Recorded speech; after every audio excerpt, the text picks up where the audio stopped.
So, hello everyone. Uh, Good morning, respected principal sir, and all the teachers, and all my fellow members who have joined. Thank you so much for your time, and I really appreciate this opportunity that I am here on this platform discussing my views, my knowledge with every one of you. So, thank you so much for that. And so I'll give a little background, like what I have been working on, and also like a little view of what is data science and what is generative AI in this today's world.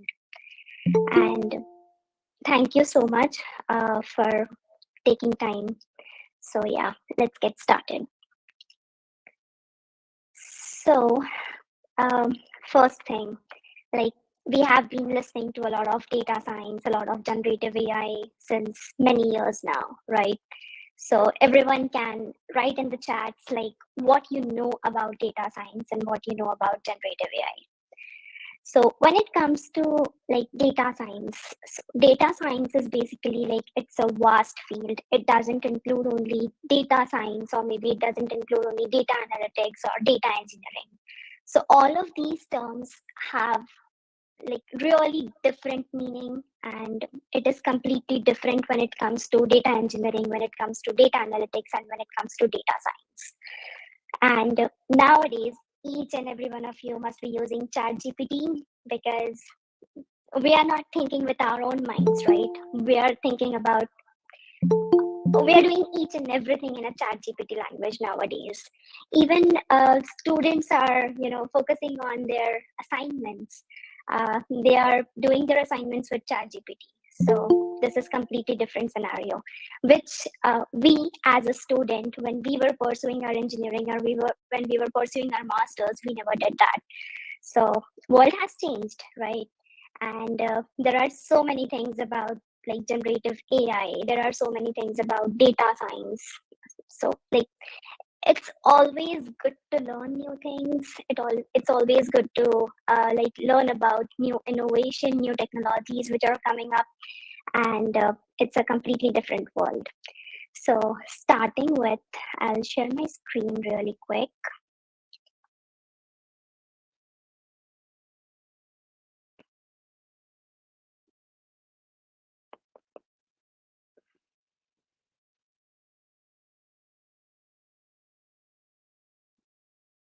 Okay.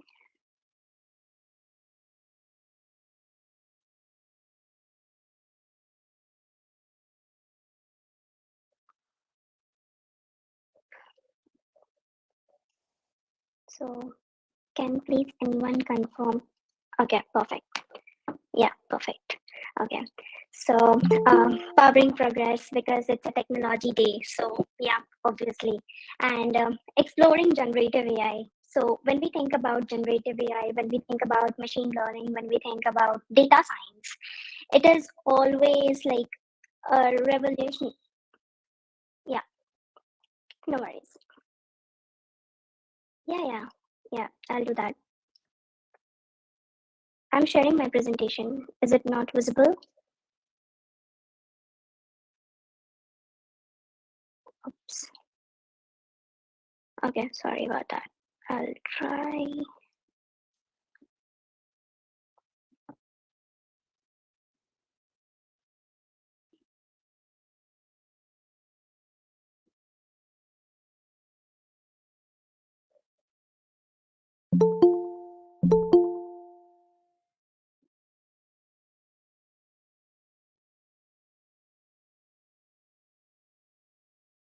Still no, right? Sorry.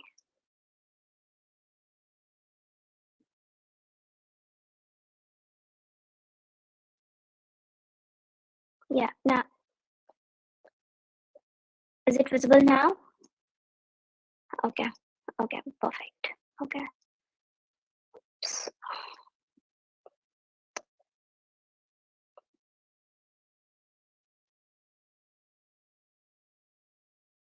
Okay, yeah. So when we think about like revolution in technology, and when we think about generative AI, so nowadays like generative AI is completely creating some innovation, and it has various applications, and it has impacted widely on various industries, right? So, like when we think about what is generative AI, it is really a big thing. It is not like a small key factor. When we think about like a market, when we think about social media platforms, when we think about like industries who is associated with the supply chain, like the manufacturing industry. So my background, it comes from like when I came to United States for the first time, and when I started with my masters, it is not only like doing some projects, doing some homeworks. No. So I had been working with a lot of various sectors, which includes like manufacturing industry, which includes like working with the software industry, like some real estate agents and real estate industry, working with some like shopping industry, which consists of like just like Flipkart, Myntra in India. So yeah, starting with generative AI, it is completely changing the world. And what is generative AI basically? So you have heard about like machine learning models, you have heard about deep learning models. Machine learning models are the ones where we can use various models on the data set, which is, can say, like not that large data set, like a small data set. And when it comes to deep learning, so we use deep learning models when it comes with like large data set, which is uncountable rows, numbers, columns, and tables, right? So now generative AI is a kind of like an algorithm or a model, can say like a deep learning model, which is used to generate some new content, some can say like some new images, text, right? Or maybe music, or maybe like some kind of like human creativity, correct? And it always utilizes some neural networks. So we have heard about neurons, right? So when we study a theory of computation or some different subjects which is associated with neural networks, so learning with neural networks and learning with deep learning to understand the pattern of the data and to understand some new or original content of the data. So I started learning those conversations when I started with my data science journey. And always my foundation has been like when I completed my first master's and my bachelor's, which was in computer science and engineering. I was having different subjects like database management systems, data structures, theory of computation, and my professors were amazing. So I got to learn those basics very much clearly. So believe me or not, understanding basics is the key. When you understand some basics, it will always build a better foundation, and you can, construct your own building really very well. The overview of generative AI in the global market right now, when it comes to 2021, it was 8.2, as you can see in the screen. And when we are doing some predictive analysis based on the market, how it is rising based on generative AI, deep learning, machine learning, data science, always coming in. So we are expecting somewhere around an increment, a wide increment, can say. So the key takeaways, according to the research, is now the forecasting has reached around when we calculate in US dollars, it will be 126.5 billion in 2031. So that is huge. And we have like different artificial algorithms, artificial intelligence algorithms, and machine learning models, which has already increased so much of personalized content, and has increased an automation. So instead of doing some manual work, each and every industry is expecting everything to be done in an automated way, so that we don't have to spend more time, and we will get some valuable inputs. We will get some better results with better accuracy and with better precision value, correct? So now the key players are always like OpenAI. So OpenAI based on ChatGPT, correct? And DeepMind, NVIDIA. So these are the companies which are actual key players in generative AI global market. And when we think about, so this is a kind of like over the years how generative AI has grown, correct? When it comes to 2010, it was just an introduction from the Google. And then in 2013, we developed some machine learning model introduction models. And then in 2014, we worked with some network, which is like, creating some neural network kind of thing. And then Alexa was released by Amazon in 2015. So that took a market on another level, correct? In 2019, ChatGPT was introduced by OpenAI. And then 2021, everyone knows the batch who was uh, in the COVID, right? The batch who was studying in the COVID. So that was the batch of 2019, 2020, and 2021. So yeah, I mean, it has grown widely since 2010 till 2021. And now we are thinking about some robotics engineering in terms of like generative AI. So now Gemini has released, right? So everyone must be using that, called as Bard, Google Bard. So yeah, that's a revolution. And when it comes to can say like machine learning models and deep learning models, when you understand some basic concepts of what is machine learning, what is deep learning, what is data science actually. So it is a big picture, right? It includes big data. It includes, there are so many subjects to learn. And when you have a basic understanding of data structures, when you have basic understanding of database management systems, then only you can learn all of these things. So what are the challenges and what are the deployment challenges when it comes to like calculating some solutions, right? So when it comes to like data and security issues, there are so many factors which can come into the picture, including like some theft which can be uh, introduced, right? And the fraud uh, can be a fake image generation. So, what is the solution to this challenge? It will be some techniques which will be like, uh, which can give some robust optimization techniques, correct? So, that will be a solution for this. When it comes to control limitation, it comes with like when we are using some generative AI, which is very much unstable and resulting some uncontrolled behavior. So the our solution would be like GANs, right? So when you'll study all of these things, you'll get to understand the basics, and then you'll get to understand what is actually generative AI and how it is used in the actual market. Um, yeah. And what can be the applications of generative AI? It is used with supply chain, right? Supply chain, what do you mean by supply chain is like when an industry is distributing their own products to different industries, just like a B2B business, and when you are supplying some product to another industry. So that is like a supply chain. It is completely a different domain in industrial engineering. And in industrial engineering, can say the main thing nowadays is demand forecasting. So what they are doing is like whatever inventory they have, they will optimize that inventory based on the previous history of the data, and they will route the optimization for uh, you know can say like to make it very much easy, to make their work easy. And when it comes to e-commerce, so we have a different market in e-commerce, which is like online business. So the product recommendation, so you must be getting a lot of ads, right? So for example, if you're searching for an energy bar, so you will get a lot of options when you open your Instagram, when you open your Facebook, or maybe like any of your social media websites. So even like your web browser. So when you open that, you will get to understand about, okay, so whatever you have searched, you will get an advertisement pop up on the window.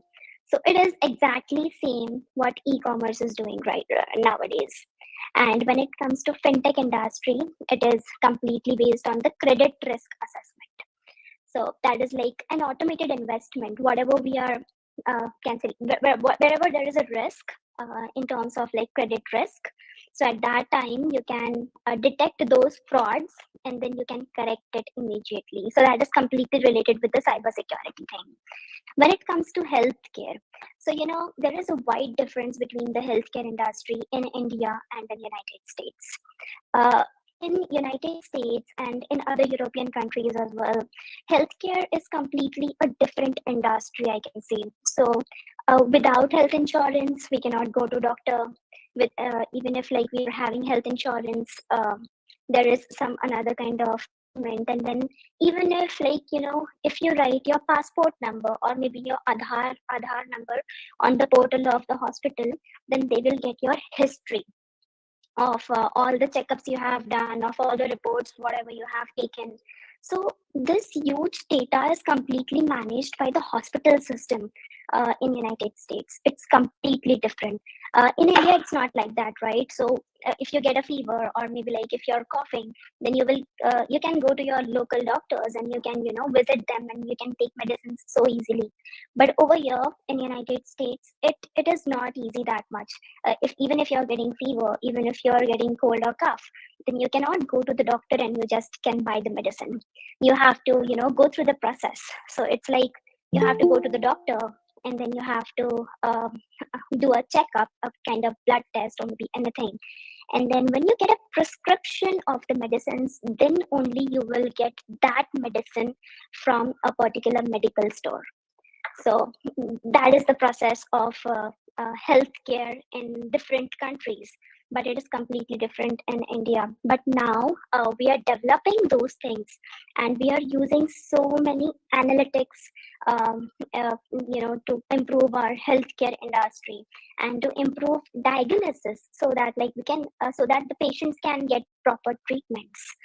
And then in banking, obviously, so in banking we need to use chatbots, or maybe AML, advanced machine learning models, or maybe anything like that, because that is completely needed. We cannot do our manual work, right, each and every time.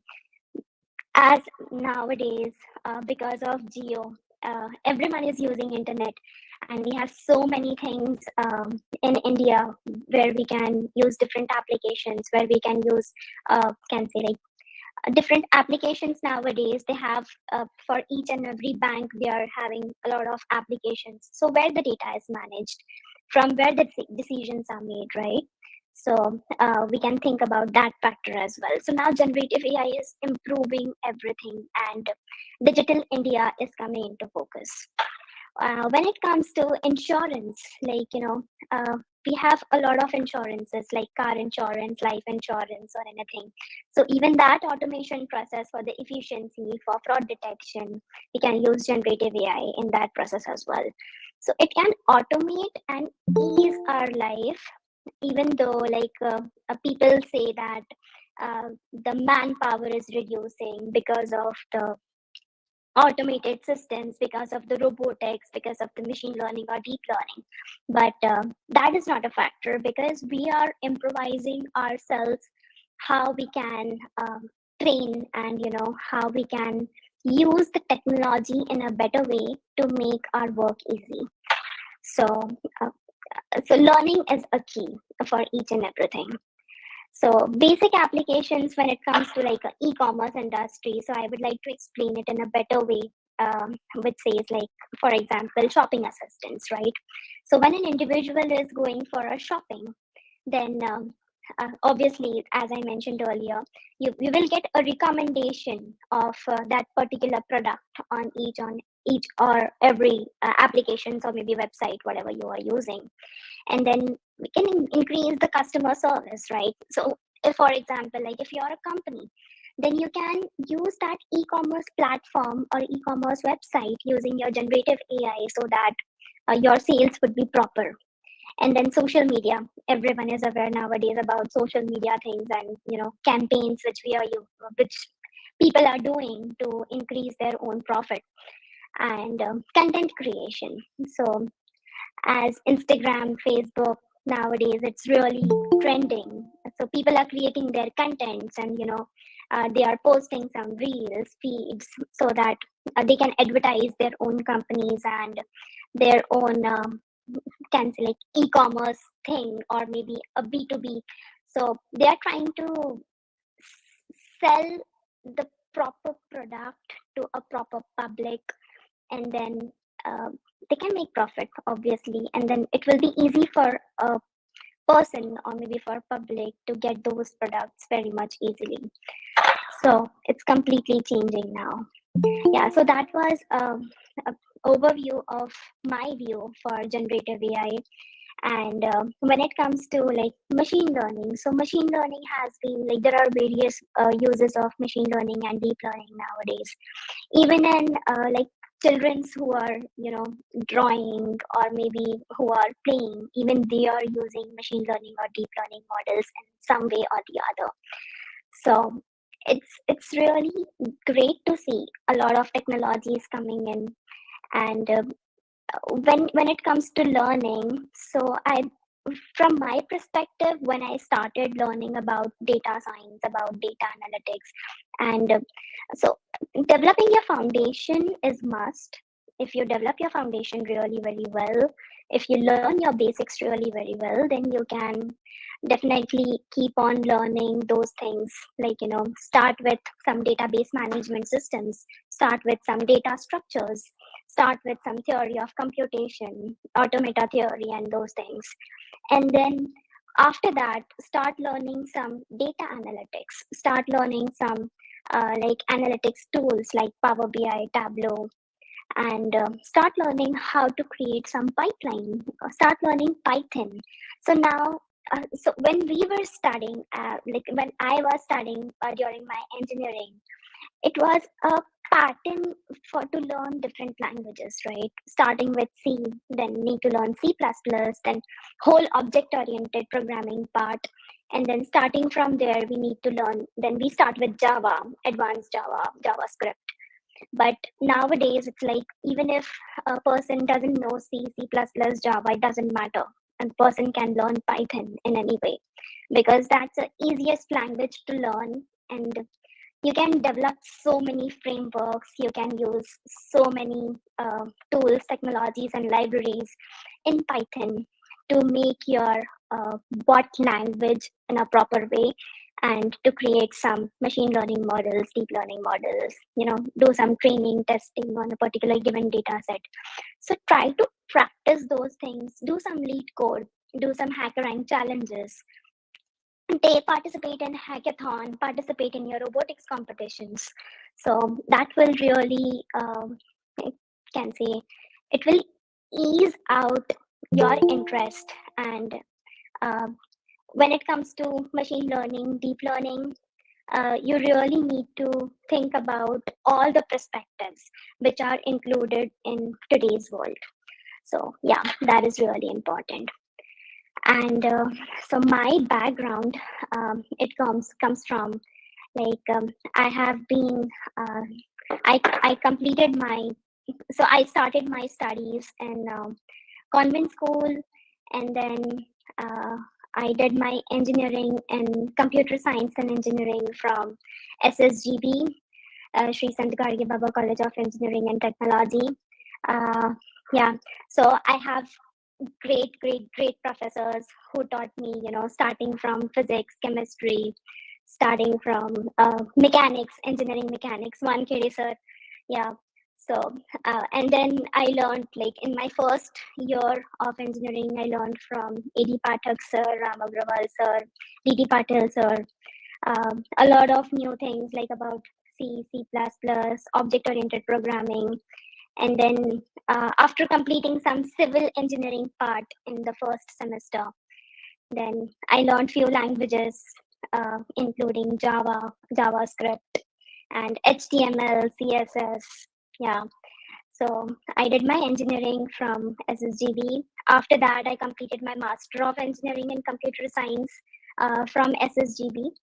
And I did some, like, subjects which were included, like, I did some advanced database management systems, advanced software engineering, and some of the networking, computer network. It was taught by Pathak sir. I still remember that. I still remember the concepts which were taught by them. So yeah, that was a great learning phase for me. And after completing my masters, I did work in different industries, and then I came to United States for my second masters. So now I'm working as data scientist, data engineer, and I recently switched my organization. Before I was working with one of the non-profit organization, and now I'm working with a profitable coffee organization. So yeah, it's been a great journey. So you guys have any questions or any concerns, you can ask me. Yeah.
Mm-hmm.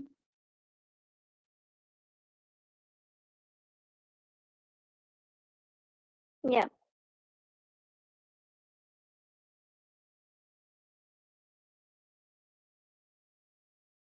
Yeah. So I believe it's completely relevant because when it comes to like specifically prompt engineering, when it comes to like deep learning or machine learning thing, prompt engineering, it's like at that particular time, at that particular situation, if you think about some better solution, right?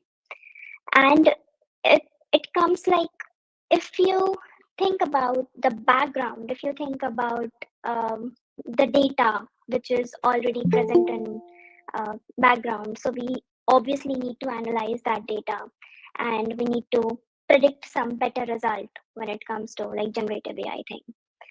So yeah, that is important.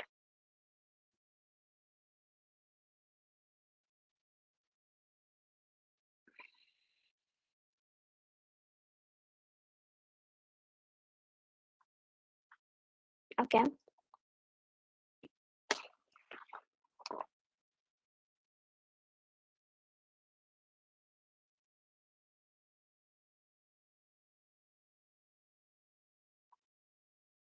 Mhm. Mhm. Yeah. So when it comes to like data science projects, or maybe when it comes to like associated with artificial intelligence, do some basic projects which includes like sentiment analysis, which includes like some of the analytics part of different kinds of data, maybe uh, maybe financial data, or maybe some. I'm not able to unmute. I'm not able to mute, sir, I believe. Monish Varke.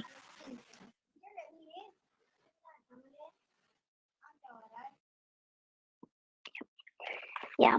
So when it comes to like basic understanding of the projects which are related with data science, so take some data, you get some open source data from UCI machine learning repository, or maybe some of the open source platforms.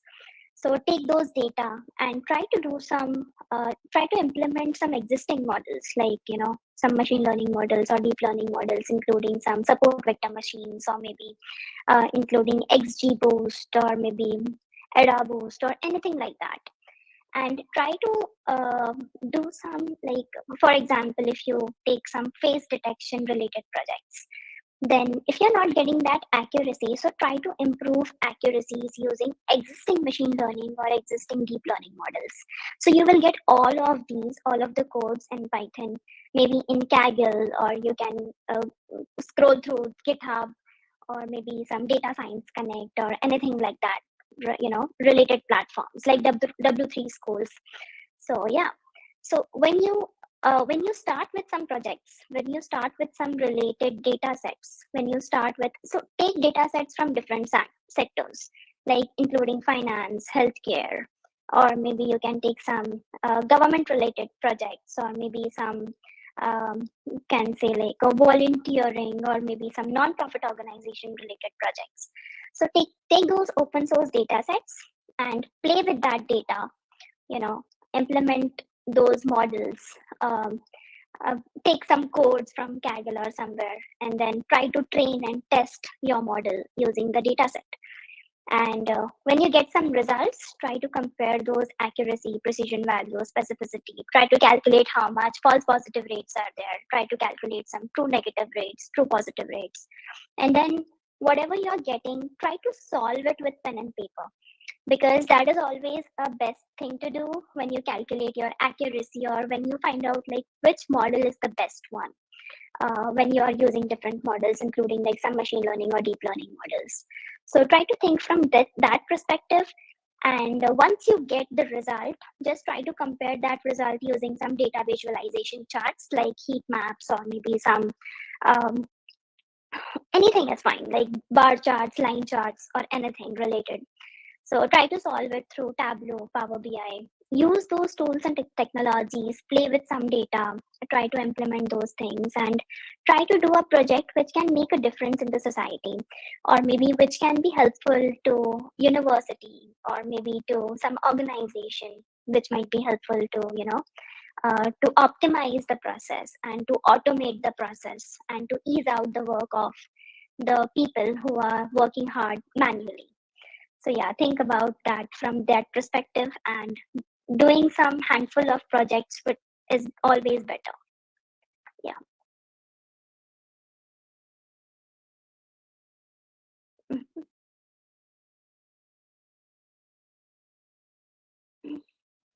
Oh my god, that is the yeah.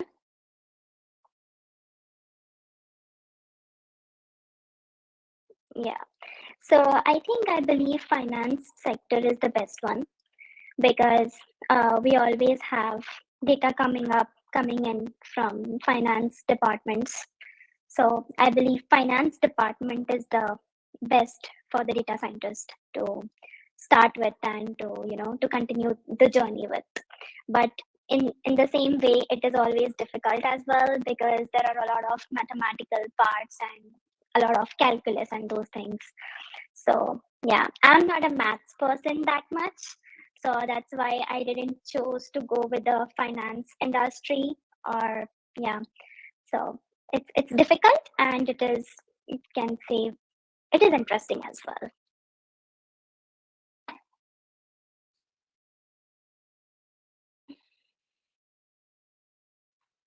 for me.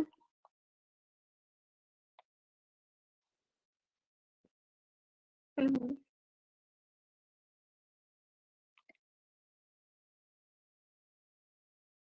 Yeah.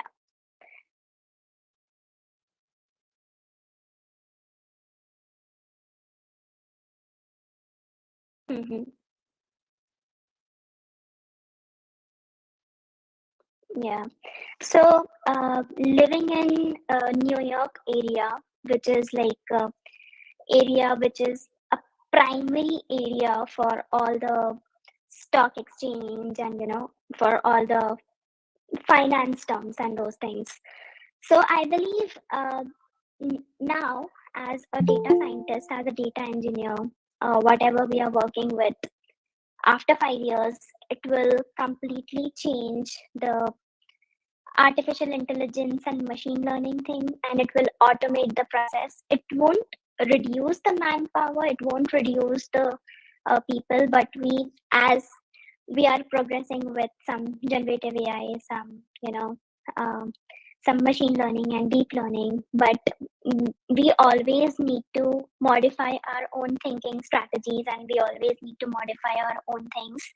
So I can see, if today, if there are 10 data scientists or data engineers working with some X industry, then after 5 years, I can say like there will be 40 to 50 data scientists or data engineers will be working with the same industry. So when I was choosing this path, I did a lot of research, based on like how data trends are changing and how it is affecting the real market today. And I can see, according to my prediction, and I can see according to my belief, and according to the market area near me, I can see that it will completely change after 5 years. So yeah, many models, many generative AI, many things will come up, and it will automate some process, and it will ease out the work of the people. Yeah.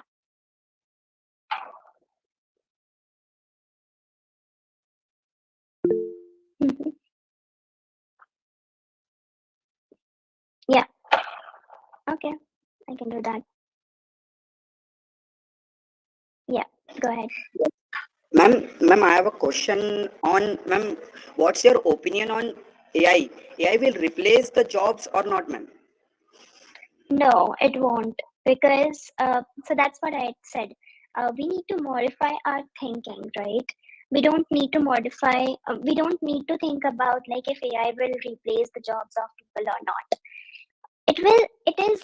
It is not replacing the jobs, but it is making an a manpower or maybe a person to work in an easy way. So there are things which a person cannot think about, even if they are working manually, right? For years, I can say. But now artificial intelligence is doing that. So I believe it will take our thinking to another level, but I don't think so that it will replace or it will reduce the jobs. It won't. Thank you, ma'am.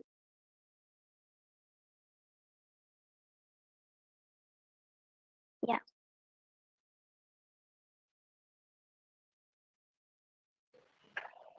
Hello. Yeah. Hello, ma'am. In starting, you are talking about manufacturing companies. What do you Hmm. think about manufacturing companies in future? So there are a lot of factors in like manufacturing industry. So when it comes to like supply chain, when it comes to manufacturing the products, right? So before it was like there were a lot of machines, right, in an industry. So for example, if an industry is having 25 to 30 machines, and if there are 25 to 30 machines, which are, for example, if two machines went wrong, if they are not working, but then out of 30, if 28 machines are working, then it will definitely affect the uh, production rate, and it will affect the pricing list, right? Like it will reduce the sales, and there will be less products will be manufactured, correct? So it will take a lot of time, right, to repair that particular machine, to call the manpower, and then uh, keep on like repairing those machines. And so that is a time taking process.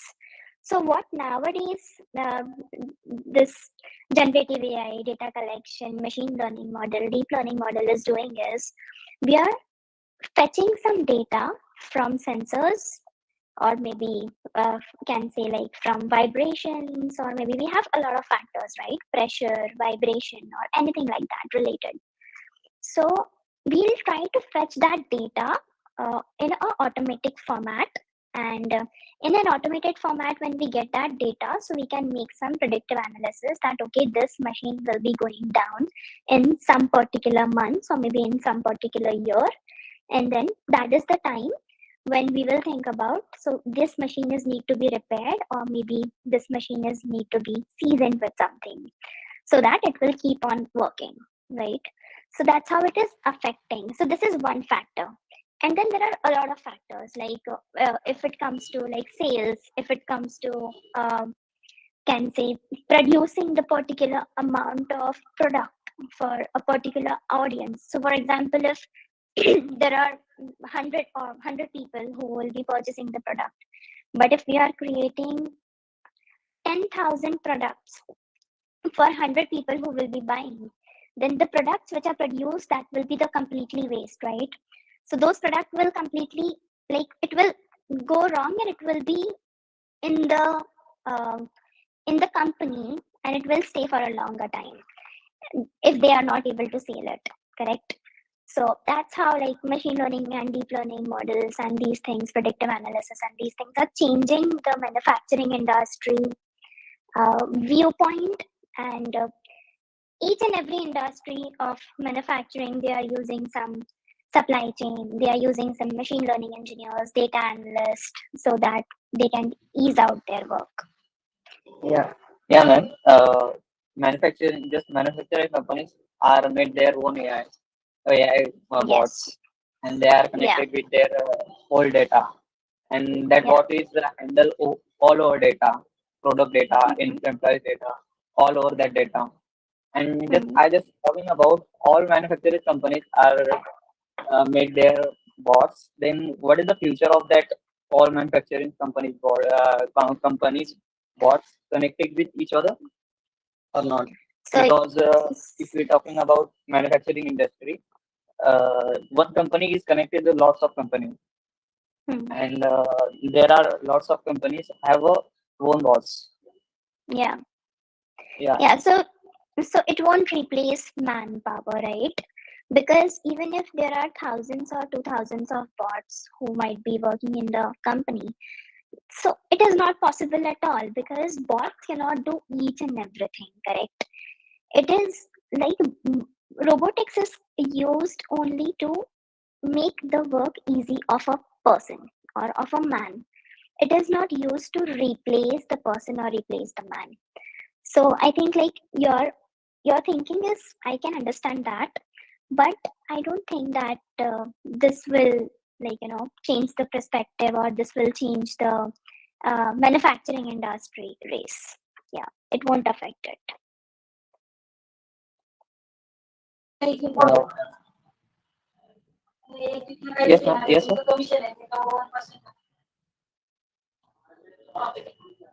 Ma'am, I just talked. Wait.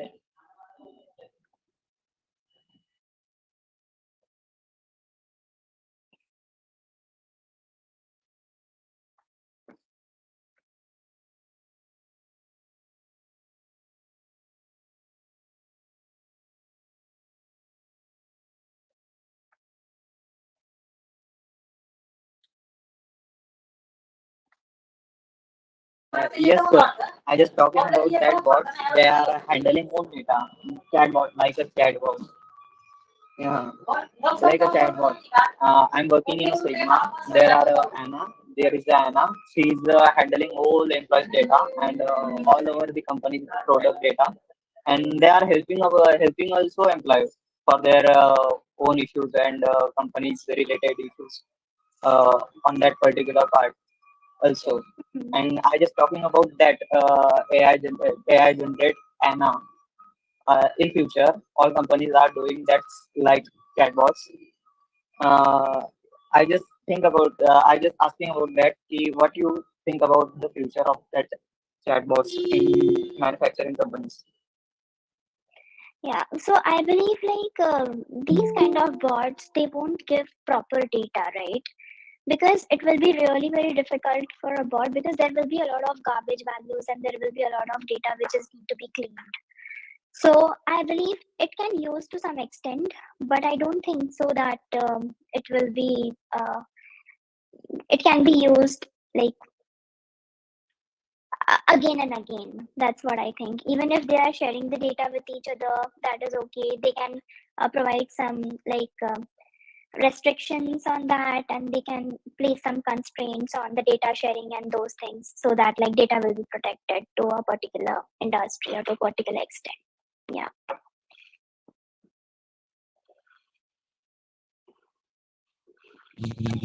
Hello, ma'am. Good Yeah. morning. Hi. Good morning. Uh, just you mentioned the concept of generative AI uh, some time ago. I have concern related that the generative AI is generating images, audios, and much more stuff. Am I right? Hmm. Hmm. So, in industry level, they are generating the data using the Gen AI. But Hmm. where they are using this data, Hmm. I have Where they are. yeah. Okay, so yeah, so the data which is produced, it is it is used for a lot of things, like making some predictions. Well, where will be the sales rate of the company? What will be the future of the company? How many products will be sold? How many customers will be there?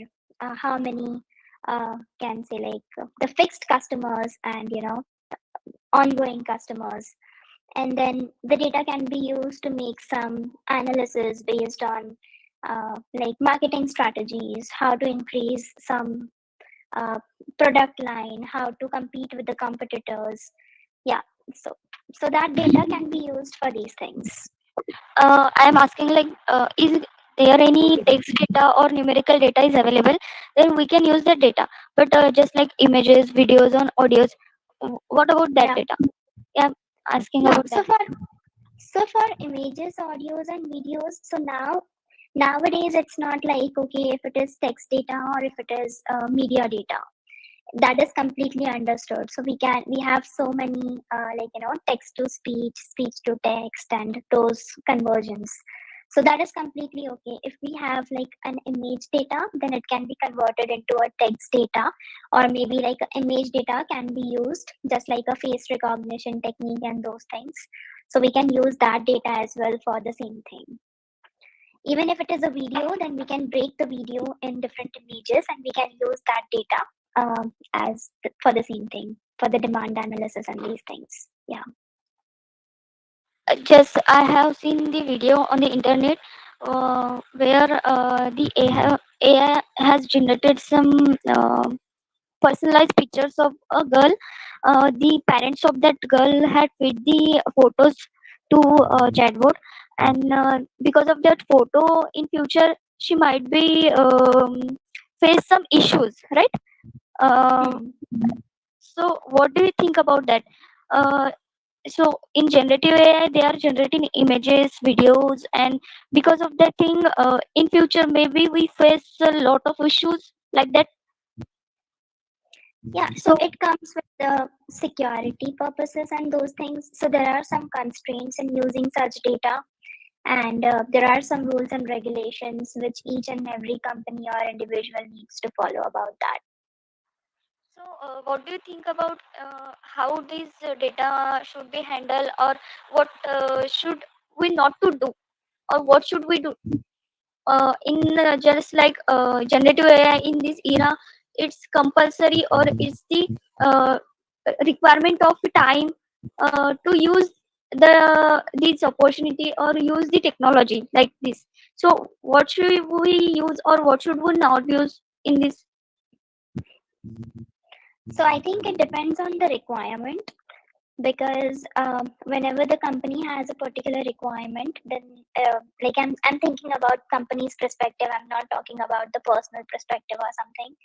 But when we think about company's perspective, whatever the requirement company is having, so there are some constraints placed by the data governance and like the higher authorities, that we cannot use the particular data which is posted on the social media or maybe like collected from generative AI. Even if it is collected from generative AI, then it is a AI based data, right? So I think like there are some constraints faced, but it will depend on the company's needs. Yeah.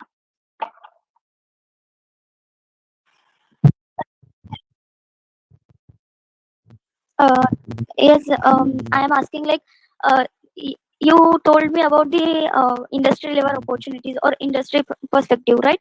So Hmm. what should we do to protect our personal data uh, in this era? Your personal data is already protected. It's not Not like like that. Yes, I'm because not. I am just talking like we can personalize our chatbot. Like we can create our own chatbot, you know. hmm, hmm. And after some they are providing us a um, app or Play Store app where we can deploy our personalized chatbot, right? Hmm. So in that perspective, how can we protect our data, or what can we do on that thing? So when you're thinking about this, there are already like cybersecurity rules are already accomplished on it.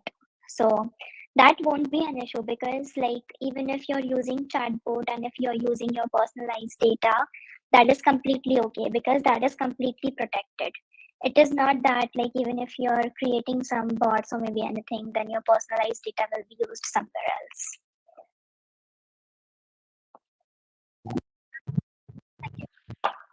Thank you, sir. Thank you, ma'am. Yeah, Yeah. yeah.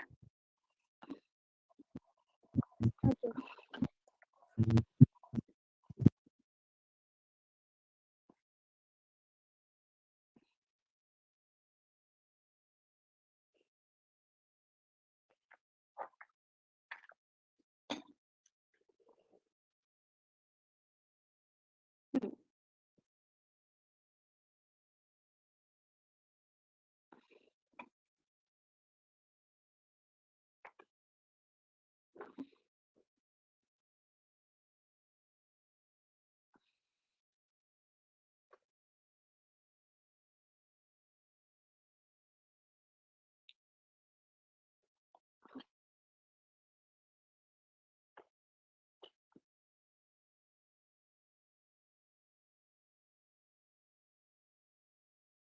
Yeah.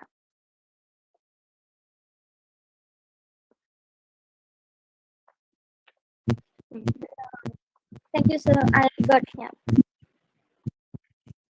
Thank you, sir, for the answer.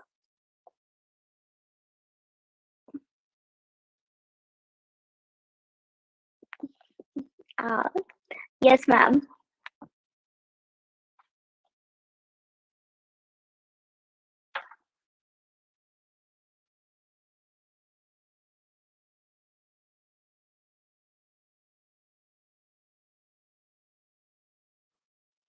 Hello, Paridhi. How are you? Hello, ma'am. I'm good. How are you? Hello? I can hear you. I'm good. How are Hello? you? I Can want you to hear ask me? you one question. You had given the example, live example of New York. What will be Mm-hmm. the future of AI in India? Yeah. So now AI is completely growing in India, and I can see a lot of startups which are getting opened uh, in India, right?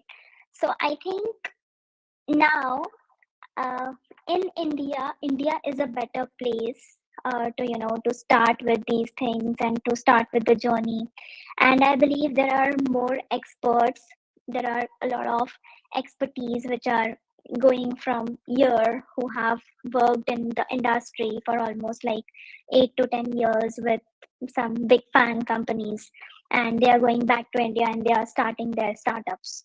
So I believe like uh, now India is getting more knowledgeable, and they have started a lot of startups which are completely, I can say, like, so according to my research which I did, so dot AI platforms are 70% of the platforms are from India, but not from any other country all over the world. So yeah, that is amazing. And I believe like it is exactly same. It doesn't matter if it is India or if it is United States, but as New York is a basic of, like, of all the stock exchange and those things, so I believe like the stock market and the finance thing will remain in New York. But as we know, as we all know, like the Noida sector and then Mumbai, and so uh, these can say like these cities are the growing cities in terms of like IT sector, as as we are coming in with the Google office also in India. So I believe like AI will be huge in India as well. So that will be a same perspective for me. Yeah. Thank you. Thank you so much, ma'am. I really miss you. We also miss you. Whenever you will come to India, visit us. Yeah, sure. 100% I'll do that. Okay, best of luck for your future. Thank you, ma'am. Hmm. Ma'am, I have one more question to you. Ma'am, we Yeah. saw AI is on the boom from the past 5 years. So, ma'am, what is the perspective of yours? Ma'am, what's your opinion on AGI, Artificial General Intelligence, ma'am? Okay. Yeah, so like when it comes to AGI, it is completely different picture. So when we think about like humans better than wide range of different like cognitive analytics or maybe anything related, I think artificial general intelligence is completely like a different picture. When we are thinking about the perspective, when we are thinking about the neurology science, when we are thinking about different AI perspectives, so I believe like it has been changed. Even human is not able to think that much nowadays, which can say like AI have started thinking about it. But I think we as people, we are getting dependent on artificial intelligence, or maybe we are getting dependent and we are thinking in that way only, right? So it shouldn't be happen. When we speak about like uh, thinking about different perspectives which artificial intelligence can think about, we need to broaden our understanding, and we need to broaden our thinking, and we need to think about each and every parameters, and we need to think about each and every can say like, we need to do some deep mind research in this field.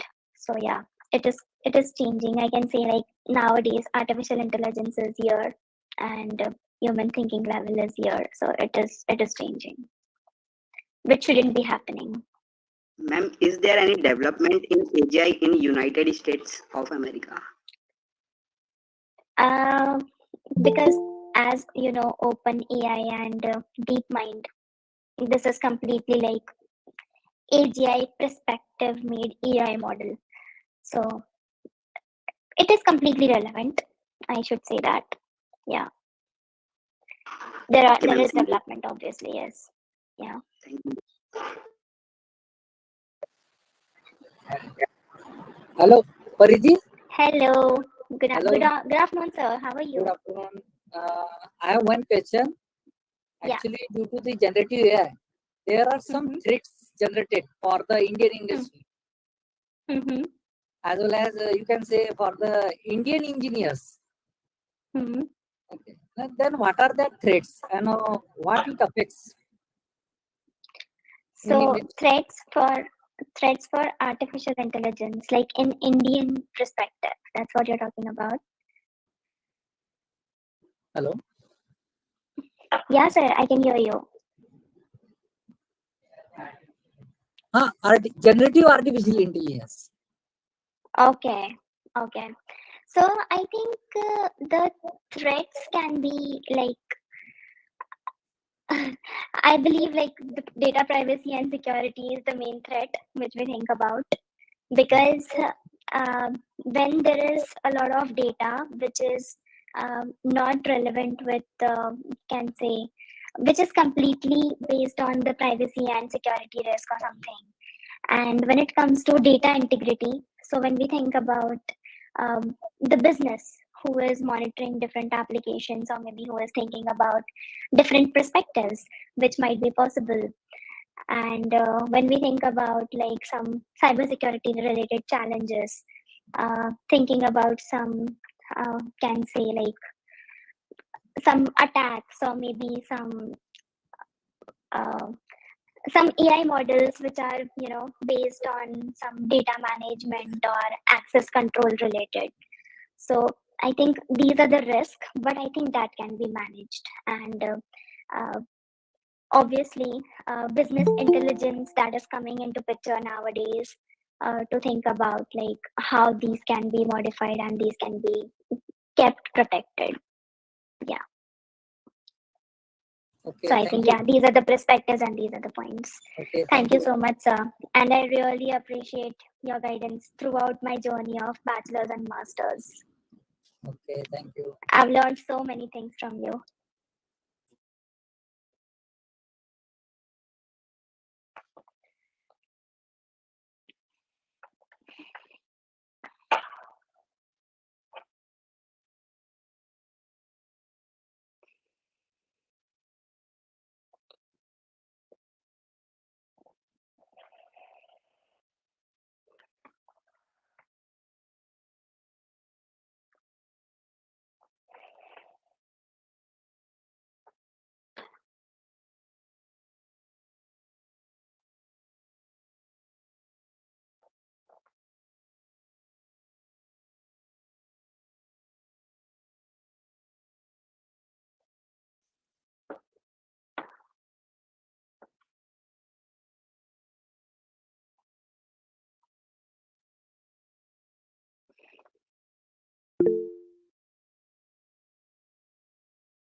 Yeah.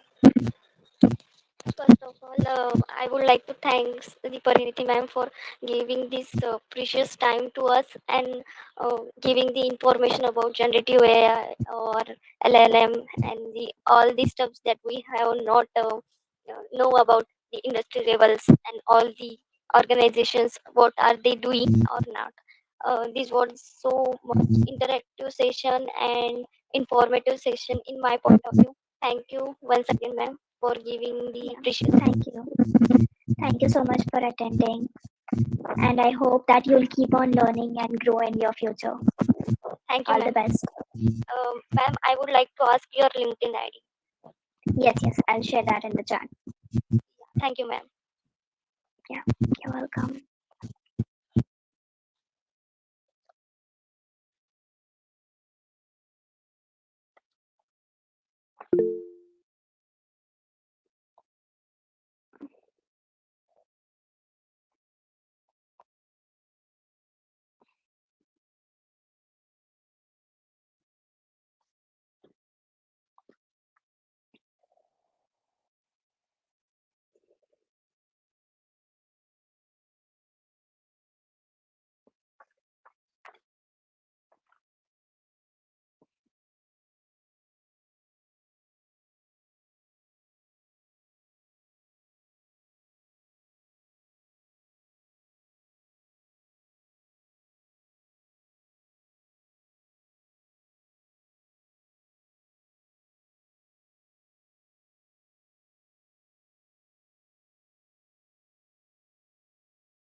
Thank you so much. Thank you for your time. Yeah.